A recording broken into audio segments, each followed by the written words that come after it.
A quiet, remote village in Iraq, deep in the night.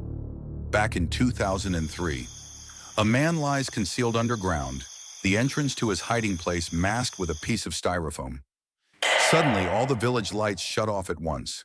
The darkness is pierced by the arrival of hundreds of American soldiers combing the area. As the search intensifies, a unit approaches a farmhouse. One soldier uncovers a rope buried in the dirt, which leads to a hidden hatch. They're ready to toss in a grenade to clear the space, but something stops them. Two hands rise from the ground. Then a bearded man climbs out, surrendering. "I am Saddam Hussein," he says. "I am the president of Iraq. I wish to negotiate." The mission was complete. Ladies and gentlemen, we got him. You might recognize this story from memes, headlines, or distant memories. But the full truth? Few have heard that. This video dives into the real story of how Saddam Hussein was captured. The chase began in March 2003 with the US-led invasion of Iraq. My fellow citizens, at this hour, American and coalition forces are in the early stages of military operations to disarm Iraq. The world was told Saddam Hussein harbored weapons of mass destruction. There is no doubt that Saddam Hussein now has weapons of mass destruction, but as time passed, that claim unraveled. Once we got in and saw nothing, you start getting that sinking feeling. The military stormed through Iraq with coalition troops from the UK, Australia, and Poland. Baghdad fell within just 3 weeks. But Saddam, still missing. US tanks rolled into Baghdad, marking the collapse of Saddam's regime. In the center of a city square, Americans joined Iraqi civilians around a towering statue of Saddam. The US flag was draped over it, sparking outrage. It was quickly replaced with the Iraqi flag. Then the statue was torn down. Symbolically, Saddam had fallen, but physically, he was still at large. To streamline the search, the US created a deck of cards with Saddam as the ace of spades. Each card represented a top official from his regime. Uday and Qusay, his sons, were just behind him. In the skies and on the ground, they have one mission: find Saddam.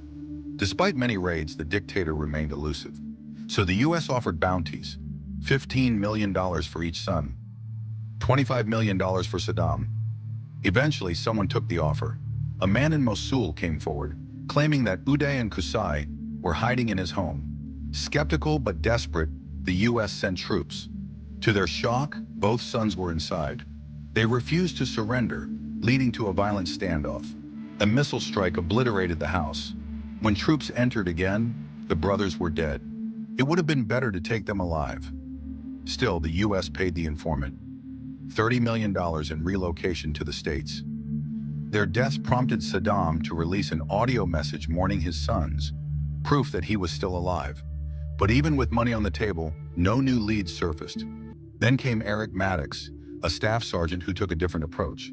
He stopped focusing on regime officials and instead looked for those still protecting Saddam, his personal bodyguards. Saddam's security had 3 layers. 1. Palace guards. 2.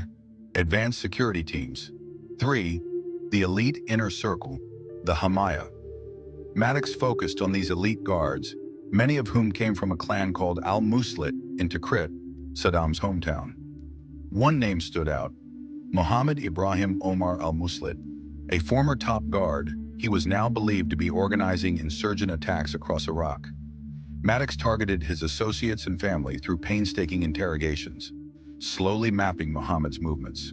Eventually, he questioned Mohammed's son, who offhandedly mentioned a fishing pond in Samarra that his father still visited. That seemed trivial, until Maddox remembered Saddam's favorite dish was mazgoof, an Iraqi grilled fish.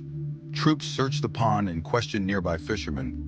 One of them had a relative with a house in Baghdad. The connection was thin, but the military followed the lead anyway. Inside the home, Mohammed Ibrahim himself.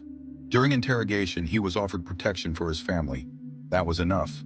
He finally gave them the location. Saddam was hiding near the village of Adar, just east of the Tigris River.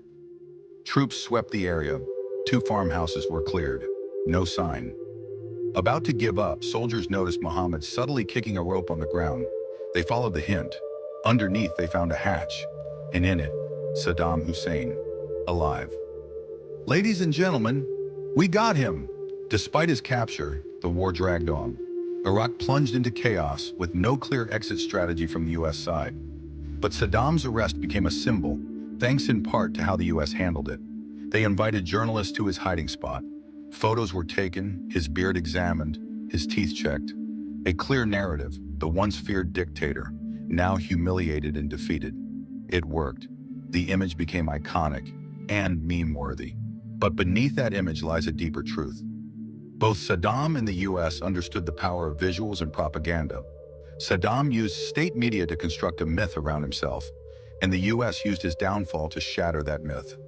Saddam Hussein was one of the most brutal leaders in modern history, but his carefully curated image was just as much a weapon as his regime. And in the end, the battle over his narrative was as important as the hunt itself.